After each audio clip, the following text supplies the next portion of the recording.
지난해 종합소득이 있는 납세자는 오는 5월 31일까지 종합소득세와 개인지방소득세를 신고 납부해야 합니다. 국세청은 코로나19 감염 예방을 위해 부득이 세무서와 지자체 신고 창구를 운영하지 않는 대신 단순 경비율 모두 채움 서비스를 비롯해 모바일, ARS 등 간편 신고를 확대했는데요. 이 밖에도 2020년 종합소득세 신고 납부 안내 지금 시작합니다.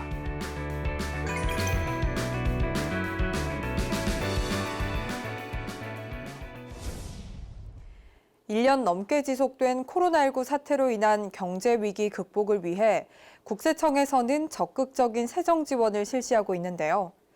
특히 피해가 큰 소규모 사업자 중심으로 종합소득세 납부 기한을 오는 8월 말까지 직권 연장합니다. 납부 기한이 직권 연장되는 납세자는 5월 말 또는 6월 말까지 신고를 하고 납부는 모두 8월 말까지 하면 됩니다. 특히 직권 연장 대상이 아닌 납세자도 신고 납부에 어려움이 있는 경우 기한 연장을 신청할 수 있는데요.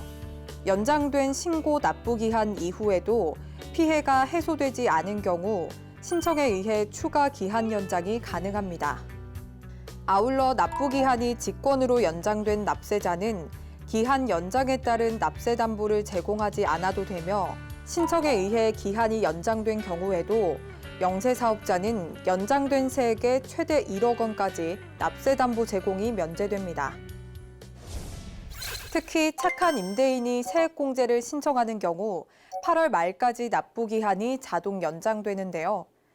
착한 임대인 세액공제란 소상공인 임차인의 임대료를 인하한 상가 임대사업자가 임대료 인하액의 50%를 세액공제 받을 수 있는 것으로 국세청은 착한 임대인이 세액공제를 신청하는 데 어려움이 없도록 본청을 비롯해 지방청과 세무서의 전담 조직을 구성하는 한편 착한 임대인 상담 전용 번호와 국세청 홈페이지의 안내 코너를 신설해 지원하고 있습니다.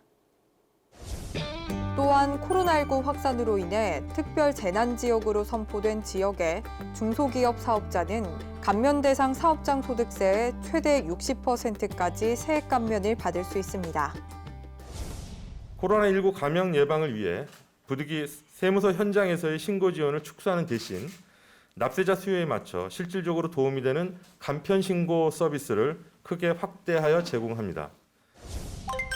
국세청은 특히 소규모 주택임대 소득자의 분리과세 모두 채움 신고를 올해 최초로 제공하는데요.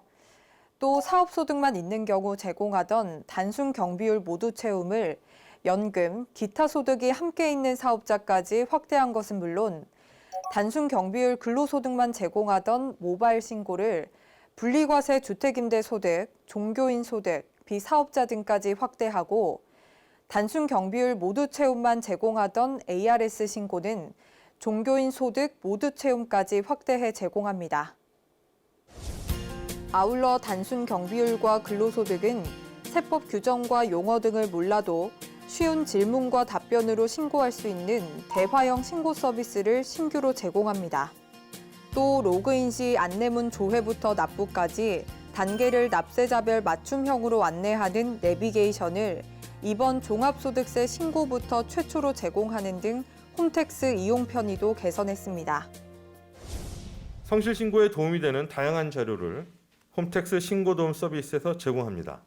모든 납세자에게 기장 의무, 수익 금액, 공제 및 가산세 참고 자료 등을 제공하는 한편 개별 분석 자료와 업종별 유의사항도 제공하여 성실 신고를 지원합니다.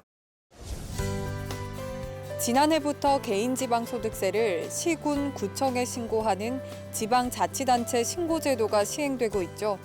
특히 기관 간 시스템 연계로 종합소득세 신고 시 개인지방소득세도 국세청 홈택스를 이용해 편리하게 신고할 수 있는데요. 아울러 올해부터는 기존 PC뿐만 아니라 모바일 환경에서도 연계 신고가 가능하다고 하니까요. 참고하시기 바랍니다.